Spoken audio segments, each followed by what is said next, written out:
Hello everyone. Last video में हमने सापले की कॉन्जुगेशन फॉर्म के साथ जिन क्वेश्चंस को डायरेक्ट तरीके से बनाना सीखा था, आज हम उन्हीं क्वेश्चंस को एस्का के साथ बनाना सीखेंगे। तो एस्का के साथ जो क्वेश्चन बनाने का रूल है वो है, सबसे पहले हम कोमो शब्द का यूज करेंगे। कोमो जिसे इंग्लिश में बोलते हैं हाउ और हिंदी में कैसा, कैसी, कैसे। और उसके बाद हम एस्का का यूज करेंगे और उसके बाद हम सापले की कॉन्जुगेशन फॉर्म का यूज करेंगे। देखिए यहाँ पे मैं आपको एस्का के बारे में कुछ बता देता हूँ। एस्का का वैसे तो फ्रेंच में कोई मतलब नहीं होता, लेकिन अगर इसे इंग्लिश में ट्रांसलेट करेंगे तो इसका मतलब होगा इज इट दैट, और हिंदी में है यह कि। यह एक फ्रेज है, अगर इसका यूज हम किसी सेंटेंस से पहले करते हैं तो यह उस सेंटेंस को एक क्वेश्चन का रूप दे देता है। तो बाकी इसके अलावा इसका कोई मतलब नहीं है। तो आइए क्वेश्चन बनाना शुरू करते हैं। देखिए, चाहे आप मेल हैं या फीमेल हैं, अगर आप किसी से पूछते हैं कि मेरा नाम क्या है, तो इसे फ्रेंच में बोला जाएगा कोमो एस्का je m'appelle।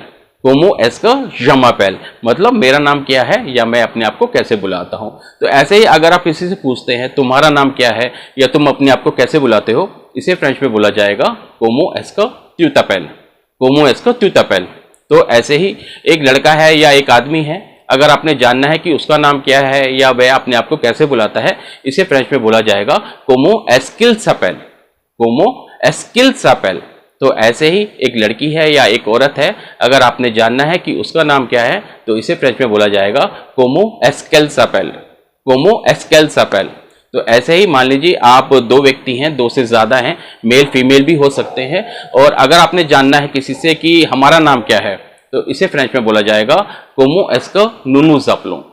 कोमो est que nous nous appelons मतलब हमारा नाम क्या है या हम अपने आप को कैसे बुलाते हैं। तो ऐसे ही अगर आपने किसी से पूछना है आपका नाम क्या है, अब सामने वाला चाहे मेल है या फीमेल है, एक व्यक्ति है या एक से ज्यादा है, अगर जानना है कि आपका नाम क्या है, इसे फ्रेंच में बोला जाएगा कोमो est que vous vous appelez।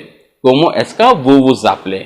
तो ऐसे ही दो आदमी हैं या दो से ज्यादा हैं, वो लड़के भी हो सकते हैं, तो अगर आपने जानना है उनका नाम क्या है या वे अपने आप को कैसे बुलाते हैं, इसे फ्रेंच में बोला जाएगा कोमो est qu'il s'appelle।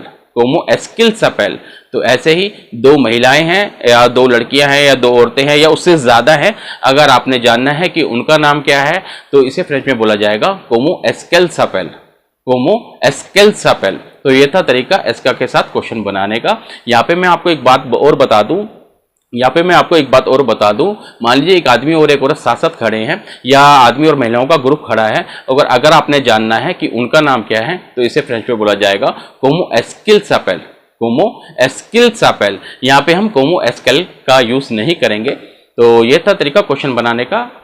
तो अगले वीडियो में हम जानेंगे कि इन्हीं क्वेश्चंस को हम इन्वर्जन तरीके के साथ कैसे बनाते हैं। तो मिलते हैं अगले वीडियो में। अपना ध्यान रखिएगा। धन्यवाद।